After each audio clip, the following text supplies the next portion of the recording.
Ուժեղ Հայաստան խմբակցության ղեկավար Նարեկ Կարապետյանի և մեր ձևով հասարակական կազմակերպության գործադիր մարմնի ղեկավար Ալեքսան Ալեքսանյանի վերաբերյալ քրեական վարույթի նախաքննությունն ավարտվել է։ Վարույթն առնչվում է ենթադրյալն ու թապես շահագրգռելուն։ Քննչական կոմիտեն տեղեկացնում է, քննությամբ պարզել են, որ Նարեկ Կարապետյանն ու Ալեքսան Ալեքսանյանը, նաև Կարապետյանի ընտանիքի հետ փոխկապակցված Տաշիր բարեգործական հիմնադրամը, Ինտեկո Էներգո և Տաշիր Կապիտալ ընկերությունները շրջանցել են ընտրական արգելքը։ Անօրինական գործունեություն իրականացնելու նպատակով Հայաստանի Հանրապետության ազգային ժողովի ընտրություններում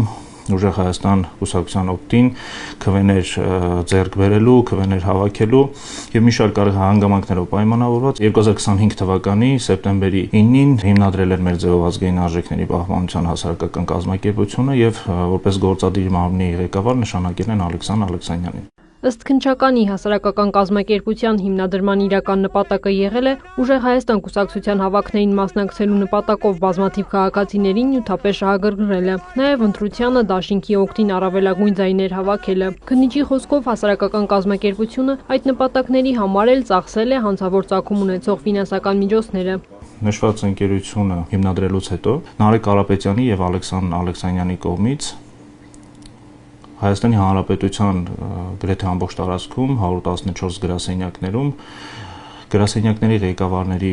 օժանդակությամբ հավաքագրվել են քաղաքացիներ, ավելի քան 1400 քաղաքացիներ, նշված քաղաքացիները մի մասը եղել են տարեցանձինք, մի մասը առհասարակ աշխատանքի չեն հաճախել եւ նրանցից կան անձինք, ավելի քան 400 անձինք, նշված ժամանակահատվածում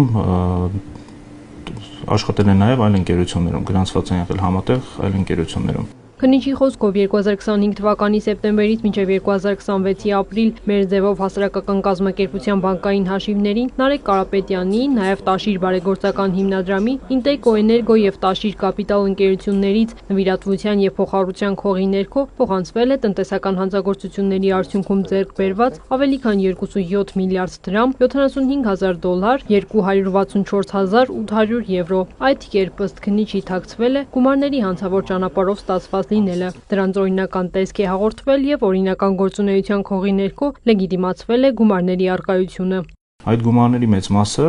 փոխանցվել է որպես աշխատավարձ, փոխանցվել է որպես վարձատրություն եւ այլ նպատակներին են ծառայել։ Մեր ձև ազգային արժեքների պահպանության հասարակական կազմակերպությունում որպես աշխատակից գրանցված անձանցից ավելի քան 434-ը նյութապես շահագրգռված լինելով մասնակցել են 2025 թվականի սեպտեմբերից մինչև 2026 թվականի մայիս ամիսը ընկած ժամանակահատվածում Ուժեղ Հայաստան կուսակցության, ինչպես նաև մեր ձև ազգային արժեքների պահպանության հասարակական կազմակերպության կողմից կազմակերպված հավաքներին։ Ըստ նախաքննության, որպես աշխատավարձ եւ դրան